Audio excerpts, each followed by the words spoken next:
श्री सरोज कुमार ओझा प्रधान शिक्षक मंत्रवासुणी उन्नीत मध्य इंग्राजी विद्यालय तिहिडी ब्लॉक। ये हूँ परिवेश जंगल एवं जलवायु परिवर्तन विभाग तरफ प्रत्येक वर्ष प्रकृति बंधु एवं प्रकृति मित्र पायापाई विभिन्न आवेदन कराए। मुझे भली प्रकृति मित्र जोटा कि आनुष्ठानिक तो से बाबद में आवेदन करी।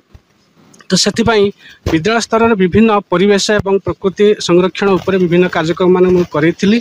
तो से कार्यक्रम भितर विश्व हाथ धुआ दिवस एवं किभली भाव में डस्टबिन व्यवहार करवा पायखाना सफा करवा हाथ धुआ दिवस एवं अन्य विभिन्न कार्यक्रम परिवेश एवं परिवेश प्रकृतिर संरक्षण उपरे अनेक कार्यक्रम जपरिक विभिन्न प्रकार रैली एवं विभिन्न प्रबंध प्रतियोगिता पाम्पलेट तैयारी स्लोगान राइटिंग पिला मध्य अनेक कार्यक्रम करें जहाँफल कि 15 दिन व्यापी आम विद्यालय मानक स्वच्छता पक्ष पालन आसे। तो सही स्वच्छता पक्ष 15 दिन व्यापी विभिन्न प्रकार एक्टिविटी आसी था तार गाइडलाइन। तो से सबू विभिन्न पक्ष माने विभिन्न दिवस विभिन्न एक्टिविटी पालन कराई पिला उद्देश्य ये पुरस्कार मिलला राज्य स्तर में।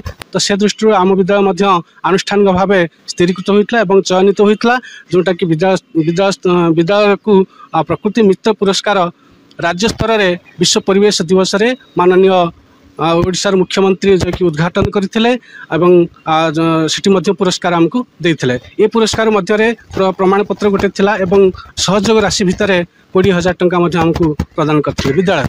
वृक्ष ही जीवन ये विभिन्न प्रकार कार्यक्रम कराई प्रकृति बंधु रूप में पुरस्कार पाई। ये गोटे मोर सफलता जहाँकि प्रकृति उपरे विभिन्न प्रकार कार्यक्रम कराई प्रशंसा पाई।